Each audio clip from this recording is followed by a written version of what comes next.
దేవునికి స్తోత్రం కలుగును గాక. బైబిల్ గ్రంథంలో నుండి గలతీయులకు రాసిన పత్రిక 6వ అధ్యాయము 7వ వచనం ఒకసారి చదువుకుందాం. మోసపోకుడి, దేవుడు వెక్కిరింపబడడు. మనుష్యుడు ఏమి విత్తునో ఆ పంటనే కోయును. మనుష్యుడు ఏమి విత్తునో ఆ పంటనే కోయును. దేవునికి స్తోత్రం కలుగును గాక. ఉదయకాలము దేవుడు మనతో మాట్లాడుతుంటున్నాడు. మనం ఏం విత్తుతున్నామో ఆ పంటను మాత్రమే మనము కోయగలుగుతాం. అవును, బైబిల్ గ్రంథములో కొన్ని నియమాలు, కొన్ని పద్ధతులు ఉన్నాయి. వాక్యానుసారంగా మనం ఏ రీతిగా జీవించాలో కొన్ని నియమాలను, కొన్ని పద్ధతులను మరి దేవుడు మనకు నేర్పిస్తున్నాడు. అవి మనకు హెచ్చరికగాను, కొన్ని మరి ధైర్యపరిచే వాక్యాలు మనకుంటాయి. కానీ గలతీయులకు రాసిన పత్రిక 6వ అధ్యాయము 7వ వచనం మనకు ఒక వార్నింగ్ ఇస్తుంది. ఏమంటే, మోసపోకుడి, దేవుడు వెక్కిరింపబడడు.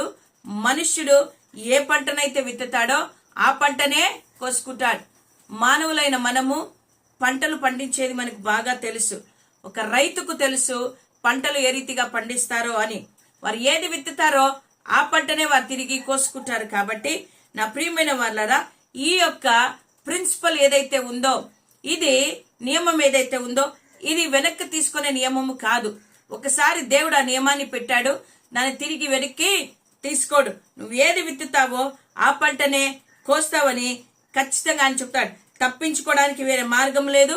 ఇది విశ్వాసులకైనా, అవిశ్వాసులకైనా, నీతిమంతులకైనా, అనీతిమంతులకైనా అందరికీ ఒకటే నియమము. హల్లెలూయా, దేనికి స్తోత్రం కలుగును గాక. కాబట్టి మనం రైతుల దగ్గరికి వెళ్ళి అడిగితే వారు విత్తేదాని గురించి ఎంతో చక్కగా మనకు వివరిస్తారు కదా. నా ప్రియమైన వాళ్ళారా, ఒక విత్తనము విత్తాలంటే ఎంతో ప్రయాసముతో వారు కష్టపడి పని చేయాలి కదా. అవును, భూమిని సేదపరచాలి. దానిలో ఉన్న ప్రతి అన్వాంటెడ్ రాళ్ళు, రప్పలు, మరి కంపలు అన్నిటిని తీసివేసి వాటిని అన్నిటిని పక్కకు పెట్టి, ఇదిగో వారు ఆ యొక్క భూమిని అంతా శుభ్రము చేసి దానిని దున్ని విత్తనాలు వేయడానికి విత్తనాలను సమకూర్చుకుంటారు కదా. నా ప్రియమైన దేవుని బిడ్డలారా, విత్తనాలు సమకూర్చుకొని ఆ విత్తనాలు వేయడానికి ఆరంభిస్తారు కదా. ఆరంభించినప్పుడు ఆ విత్తనం ఏదైతే వేస్తున్నారో, ఉదాహరణకు వేరుశనగ ఒక్కొక్క విత్తనం వేసుకుంటూ వెళ్తారు. ఆ విత్తనం వేసి వెళ్ళిన తర్వాత పంట పండడానికి సమయం తీసుకుంటుంది. వెంటనే మొలకలు రావు, వెంటనే పంట చేతికి రాదు. దానికంటూ ఒక నియమమైన కాలం ఉంది. ఆ కాలంలోనే ఆ పంట పండుతుంది. కాబట్టి ఇక్కడ కూడా బైబిల్ గ్రంథంలో కూడా అదే నియమము, అదే పద్ధతి మన జీవితంలో కూడా ఉంది. కాబట్టి నా ప్రియమైన వాళ్ళరా, విత్తిన ప్రతి విత్తనానికి ఖచ్చితంగా ఫలం వస్తుంది. వారి ఆలోచన, రైతు యొక్క ఆలోచన అంటే మంచి విత్తనాలు నేను వేయాలి, మంచి ఫలవంతమైన పంట నాకు రావాలి అనే ఆశ కలిగి ఉంటాడు. కాబట్టి ఆ ఆశతో మంచిగా విత్తుతాడు. పంట వచ్చినప్పుడు మంచి ఫలమును కోసుకుంటాడు. ఒక్క వేరుశనగ వేస్తే ఒక 40-50 కాయలు ఖచ్చితంగా వస్తాయి కదా. మనం ఎన్నోసార్లు గమనించాం, పంట వేసిన వాళ్ళకి బాగా తెలుసు. నా ప్రియమైన వాళ్ళారా, ఈ రోజు కూడా మనము వెళ్ళి ఆ యొక్క భూమిలో పంట వేయమని కాదు, కానీ నీవు ఏదైతే నీ నోటితో విత్తుతూ ఉన్నావో, ఏ రీతిగా అయితే నీ నోటితో విత్తుతున్నావో, మంచి విత్తితే మంచి, చెడు విత్తితే చెడును నువ్వు అనుభవించబోతూ ఉంటున్నావు. కాబట్టి నా ప్రియమైన వాళ్ళారా, మనం గమనించినట్లయితే మనము ఈరోజు ఏది విత్తుతూ ఉన్నాం, మనము మన మాటలు ఏ రీతిగా విత్తుతూ ఉన్నాం. ఒక చిన్న విత్తనము ఎన్నో కాయలను అది పండిస్తుంది. అదే రీతిగా ఈరోజు నువ్వు విత్తే ప్రతి మాట ఎంతో ఆశీర్వాదములు తీసుకొని వచ్చే రీతిగా ఉండాలి. ఒకవేళ నువ్వు అవిధేయతగా కలిగి ఉన్నావేమో, నువ్వు అవిధేయత జీవితం కలిగి ఉన్నావేమో, దేవుని వాక్యానుసారంగా నువ్వు జీవించకుండా, దేవుని వాక్యము అనుగుణంగా నువ్వు నడుచుకోకుండా, దేవుని స్తుతించకుండా, దేవుని ఆరాధించకుండా, దేవుడు ఏమైనాడో తెలుసుకోకుండా నువ్వు అవిధేయతలో జీవిస్తూ, అవిధేయత అనే విత్తనమును విత్తి నువ్వు ఆశీర్వాదం అనే పంటను నువ్వు ఎన్నడూ కోసుకోలేవు కదా.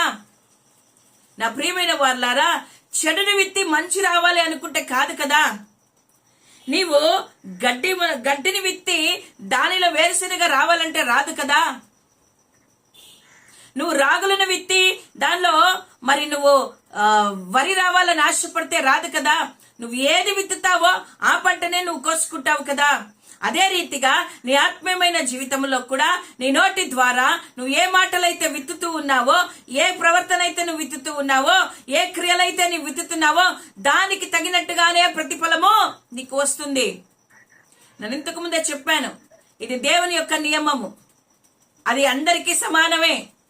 కాబట్టి ఒకవేళ నువ్వు అపవిత్రతను విత్తి పరిశుద్ధత కావాలంటే రాదు కదా. నువ్వు పాపాన్ని విత్తి జీవము కావాలంటే రాదు కదా. నువ్వు త్రాగుబోతుతనం విత్తి నువ్వు గొప్పవాడు కావాలనుకోలేవు కదా. ఏది విత్తుతున్నావు? నీ మాటలు, నీ చూపులు, నీ క్రియలు, నీ ప్రవర్తన వాక్యానుసారంగా లేకుండా నువ్వు ఏది విత్తినా అది లోకానుసారమైన పంటనే నువ్వు కోసుకుంటావు. వాక్యానుసారమైన విత్తనము నువ్వు విత్తితే వాక్యానుసారమైన ఆశీర్వాదాన్ని నువ్వు పొందుకుంటావు. కాబట్టి నా ప్రియమైన దేవుని బిడ్డలారా, ఈ ఉదయకాలంలో జాగ్రత్తగా ఉండండి, మోసపోద్దండి. నేను విత్తుతున్నాను పర్వాలేదు, నాకు మంచి పంట వస్తుందని ఎప్పుడు ఆశించొద్దండి. మోసపోతున్నాం. మన బ్రతుకులు మార్చుకోవాలని దేవుడు ఉదయకాలం మాట్లాడుతూ ఉంటున్నాడు. మన జీవితాన్ని సరి చేసుకోవాలని దేవుడు మాట్లాడుతూ ఉంటున్నాడు. ఏ పంట విత్తుతూ ఉన్నావు?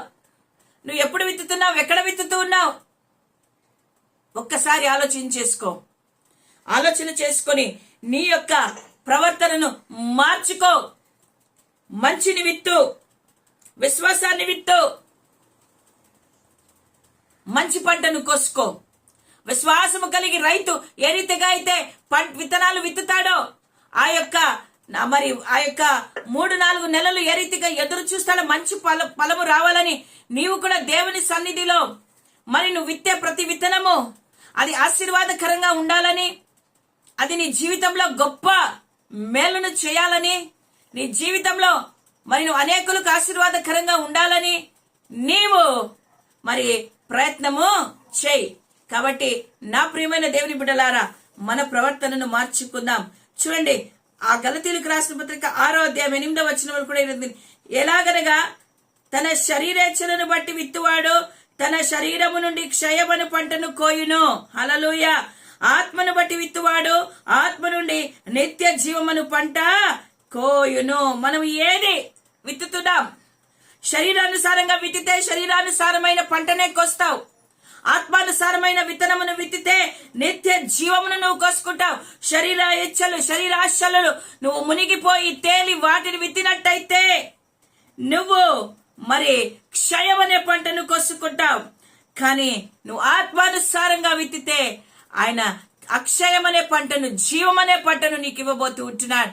కాబట్టి ఈ ఉదయకాలమున మనల్ని మనం సరి చేసుకుంటూ, దేవా నేను ఎక్కడ తప్పిపోతుంటానయ్యా, నేను ఎక్కడ విత్తుతూ ఉంటున్నానయ్యా, ప్రభా నా విత్తనము పాడైపోతున్నది, నేను ఫలము రాలేక ఉన్నది, ప్రభా నా క్రియలను బట్టి, నా ప్రవర్తనను బట్టి, నా మాటలను బట్టి, ప్రభా నా తలంపులు చెడు విత్తుతున్నానయ్యా, దయతో నన్ను క్షమించయ్యా, దయతో నన్ను క్షమించు అని దేవుని అడిగి, దేవా మంచి పంటను కోయడానికి, మంచిగా నేను విత్తడానికి నేర్పించు. మాటలు, ఇతరుల పట్ల మన మాటలు ఎట్లా మాట్లాడతాం? పాడైపోని, నాశనం అయిపోని, అదైపోని, ఇదైపోని అని మనం మాట్లాడతాం కదా. నా ప్రియమైన వారు, అదే పంటను మనం కోస్తాం.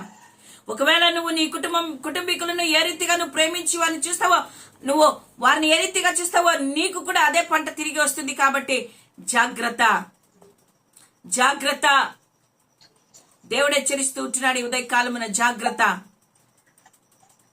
మంచి విత్తనాలు విత్తేవారిగా మనం ఉండాలి.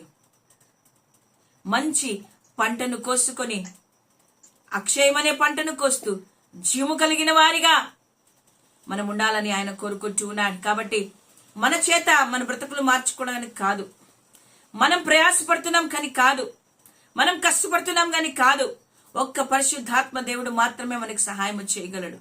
పరిశుద్ధాత్మ దేవుని సహాయం వలన అడుగులు ముందుకు వేస్తాం.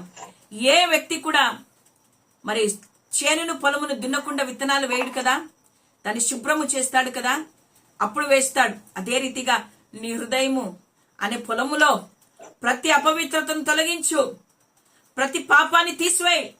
త్రాగుడు, జూదము, వ్యభిచారము, మోసము, అక్రమము, దొంగతనము, ఇతరుని ఇష్టానుసారంగా మాట్లాడడము, తప్పుడు మార్గాలు ఎన్నుకోవడము, ఏదైతే పాపము నీలో నిండుకొని ఉందో ఆ పాపాన్ని ఈరోజు తీసివేసాయి. శుద్ధీకరించు. నీ హృదయం అనే పొలములో సమస్తాన్ని శుద్ధీకరించి ఇదిగో జీవపు విత్తనమును విత్తు. హల్లెలూయా.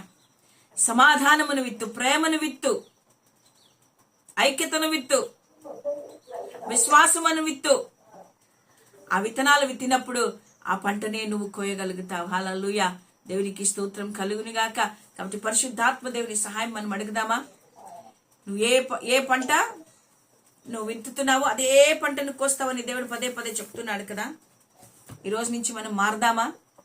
దేవుని అడుగుదామా? దేవా సహాయం చేయి ప్రభు అని అడుగుదామా? పరిశుద్ధాత్మ దేవుడు నాకు తోడుగా ఉండని అడుగుదామా? జాగ్రత్త, దేవుని రాకడ సమీపంగా ఉంది. మనం చూస్తున్నట్టుగానే, మనం వింటున్నట్టుగానే ఎన్నో రకాల రోగాల చేత మనుషులు పీడింపబడుతున్నారు. ఎన్నో రకాల వైరస్లు మళ్ళీ వస్తూ ఉంటున్నాయి. మరి చైనాలో ఇంకొక వైరస్ మొదలైందని మరి ఆల్రెడీ న్యూస్ చెప్తూ ఉన్నారు కదా. కాబట్టి జాగ్రత్త కలిగి మనం బ్రతుకుదాం. యేసయ్య రాకడ సమీపంగా ఉంది. కోవిడ్ టైంలో మనకు తెలిసిన వారు, మన ప్రియులు ఎంతో మంది లోకాన్ని వదిలిపెట్టి వెళ్ళిపోయారు. నా ప్రియమైన వారులారా, దేవుడు మనకు మరొక అవకాశాన్ని ఇచ్చి చూశాడు. ఇప్పుడు కూడా మనం మారకుండా ఏ లోక సంబంధమైన ఆశలతో ఈ క్షయమైన ఆ విత్తనము విత్తి ఆ క్షయమైన పంటను కోసుకుంటూ మనం బ్రతుకుతున్నామేమో. ఈరోజు ఆ బ్రతుకును వదిలిపెట్టి ఇదో జీవము కలిగిన ఆ అక్షయమైన ఆ యొక్క జీవితమును పొందుకోవడానికి మనం దేవుని సహాయం అడుగుదాం. మారు మనసు తగిన ఫలము ఫలించుడి అంటున్నాడు దేవుడు. ఈరోజు మారు మనసు లేకయే మనం బ్రతుకుతున్నాం. దేవుని చిత్తానుసారంగా లేకుండా మనం బ్రతుకుతున్నాం. కాబట్టి మనం మారాలని దేవుడు కోరుకుంటున్నాడు. హల్లెలూయా. దేవునికి స్తోత్రం కలుగును గాక. కాబట్టి ప్రతి ఒక్కరు కూడా మీ వ్యక్తిగత జీవితాలలో మీరు దేవుని వైపు చూస్తూ, దేవా నాకు సహాయము చేయి ప్రభువా, నేను మారుతాను ప్రభువా, నాకు ఒక అవకాశం ఈ ప్రభువా అని దేవుని అడిగినట్టయితే దేవుడు ఖచ్చితంగా మనకు సహాయము చేసి మెండైన దీవెనలతో మనల్ని నింపుతాడు. దేవుడు ఈ మాటలు మన వినికిడిలో దీవించును గాక. ఆమేన్, ఆమేన్, ఆమేన్. దేవునికి